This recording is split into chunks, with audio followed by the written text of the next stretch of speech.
Very pleased to be joined here at SB Nation by the one and only legendary Heisman Trophy winner. If you know football on any singular level, you know the name Robert Griffin III. RG3, how's it going? I'm doing good, man. How you doing, RJ? I'm doing well.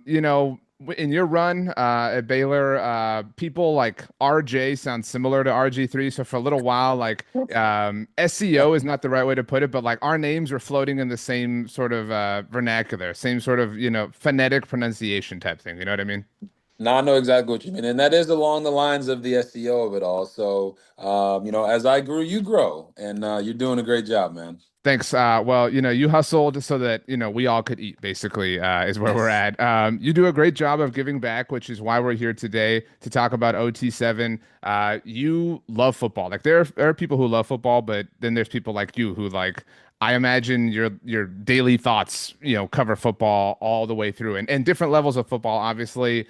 The 101 on OT7 to kind of start, please. Yeah, I mean, when you think about OT7, the first thing that comes to mind for me is the younger generation. They've done an amazing job of giving these young men an opportunity to really build their IP and build their brand. So, a lot of what's going on in college football right now is, rev share negotiations at universities, NIL opportunities. Well, how can these young men develop those NIL opportunities if they never start building their brand? With OT7, we've got eighth graders, ninth graders, 10th graders that are out there being stars. Guys like Bunchy, who has been in OT7 for what feels like forever. Guys on my team with RG3 takeover like Chris Stewart, who's a four-star recruit committed to Texas, went out and led the entire league in touchdowns, and it helps them connect with the fans exactly where they're at, so they don't have to wait till they get to college to build their name, image, and likeness. They don't have to wait till they get drafted into the NFL to start building their brand. OT7 is allowing them to build their brand now, and it's also high level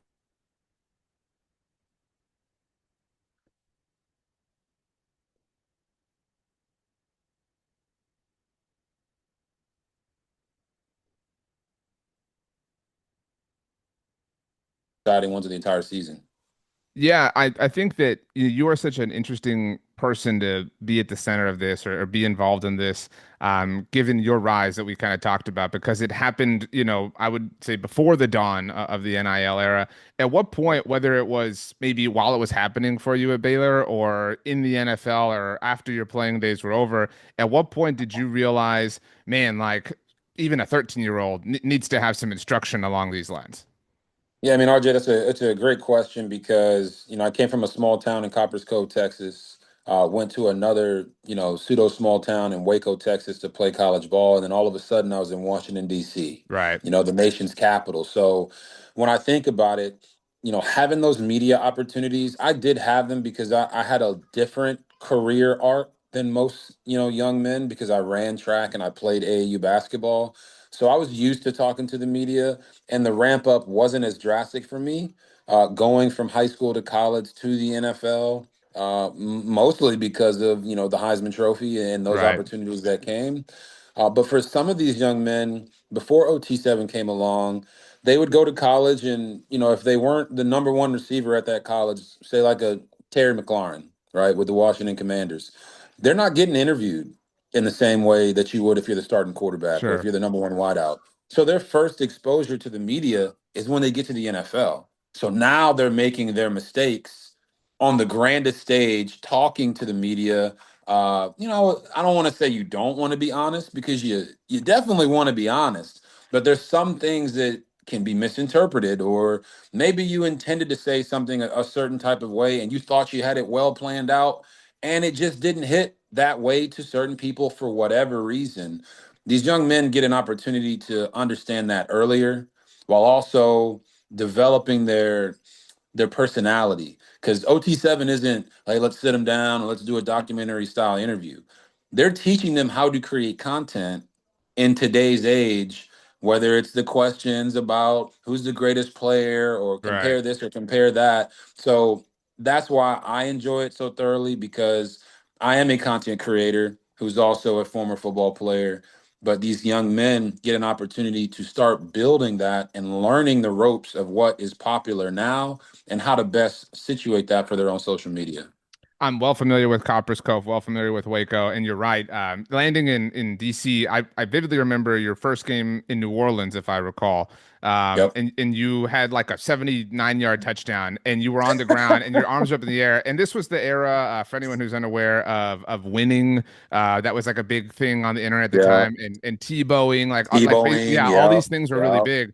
And that was RG3 for like a little while. That had a a little run. As someone who covers the Cowboys, it was highly annoying, but it was still really cool. And again, representative of how quickly things can happen. To your point, Yeah. I think we've all seen the collegiate kid who likes mayonnaise or whatever, and like something Yep. comes out of that. But you do have these kids who have magnetic personalities, and I would offer also know how to create the content. Like these are kids who are on Yeah. TikTok all day long, and so you to have that in the hands of someone who doesn't understand the ramifications is really dangerous because they can, to your point, Yes. leave themselves susceptible even if they don't intend to. Correct. And that's, I mean, listen, that's something that we all deal with. Probably yourself and myself, even to this day. You know, you come up with a well articulated point, you put it out there, and sometimes it's just not received a certain way. And it could Right. be because it could be because the climate, right?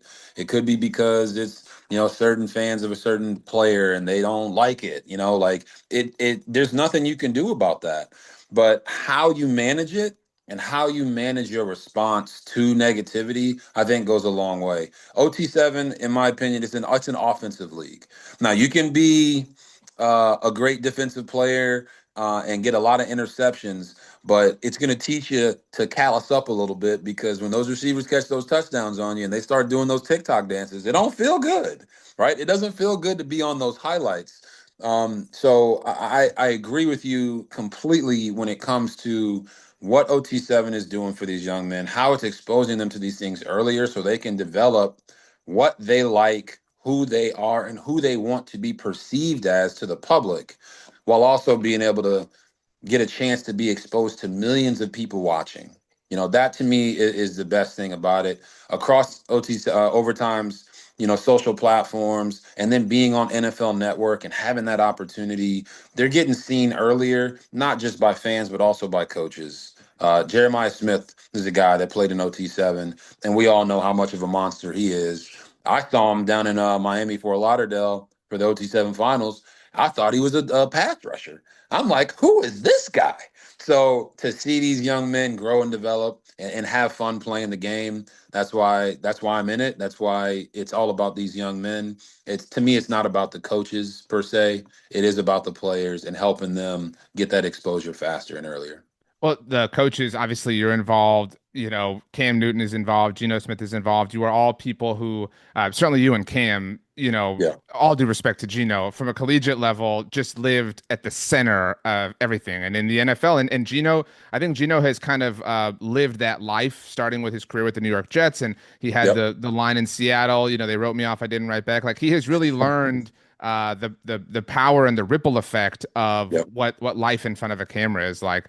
And so I think it's a really valuable thing to teach these kids. And I think it's important to give them authority over their brands before they do obviously end up in college and they're, I don't want to say Yes. materials for colleges to use, but there's a different point where, where somebody else is creating content around you. And that's the game, that's life. We all understand that. Yep. Underneath it all, it is still football. Like that is hard to remember sometimes. How do you, relative to OT7 and relative to everything you do, keep that your North Star?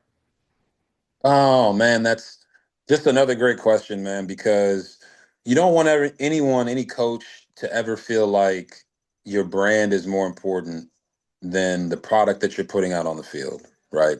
So, I had the luxury and the blessing of being the highest paid rookie ever in NFL history coming out in 2012 with the commercials and the brand endorsements. And then you go out on the field and you play well and boom, they continue to come in, right? Well, at least on my team, because I can only speak for what we talk to our young men about, we let them know, like, okay, we're not there for the cameras. Right. We're there to play high level football, right? It doesn't matter how many stars you have. Our quarterback, Lorenzo Aguirre, is a no-star recruit, and he outplayed almost every quarterback except for low pros guy the entire tournament.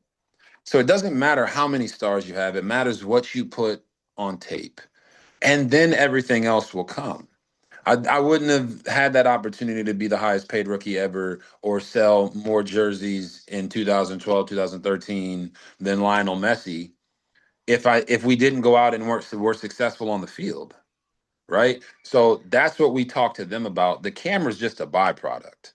Yeah. We're gonna be respectful. We're gonna go out and execute. And once we're done and it's time to sit down and do the interview, now it's time to show your personality. And if we lose and they pull you in for an interview, now it's your time to take accountability. It's your time to show not just that, hey, I'm a team player for the camera, but that you have your teammates back. That is what we're teaching these young men. OT7 has given us that opportunity to do it earlier, which I think will help them later in life. I just hope all the coaches are just echoing to these young men that what matters most is what they do on the field. You can build the brand, you can have fun. If you're a gamer, be a gamer. If you're a Right. TikTok dancer, be a TikTok dancer, right? If you're a skit guy, be a skit guy. But you got to be a football player. You got to be a basketball player. You got to be a volleyball player. You got to be a soccer player. Whatever that is what you do. It not doesn't have to be who you are, but it is what you do. You got to make sure you're the best at that first. I completely agree. It all starts there. You can't be an NFL player who hosts SNL without being an NFL player. Like to your point. Right. My last one for you, and I've really loved this conversation. Really think the work you all are doing is great.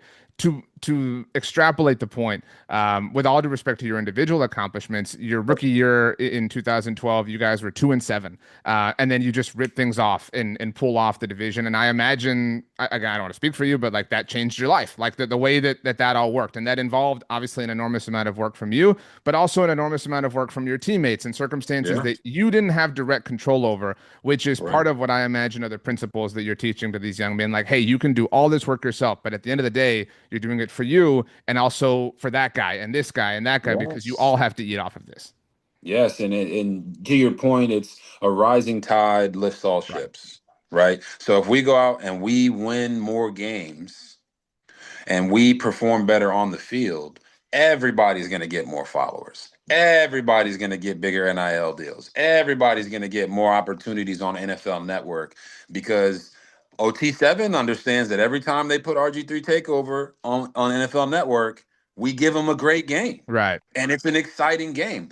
They have to know that when they call upon you, that you will deliver. And when I look at that, you talk about my rookie year.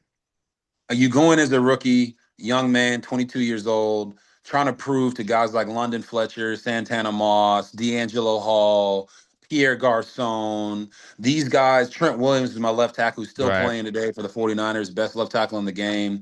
And you're trying to prove to them, you can rely on me.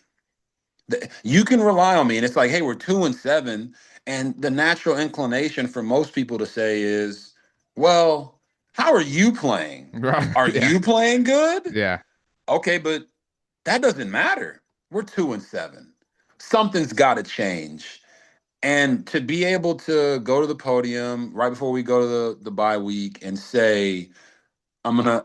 I was already working my tail off, but I'm gonna work my tail off even more. And when we come back, you're gonna see a different team and a different quarterback. And to deliver on that alone lends credibility to your team. They know, hey, this guy's not eating cupcakes and ice cream on the break. He's working. And he came back. He was better. We were better. We won. We won the division. Go to the playoffs. And yeah, the year didn't end the way we wanted it to, but to do things like that, it shows you the value of putting the work in on the field so that you can deliver and everything else flows after that.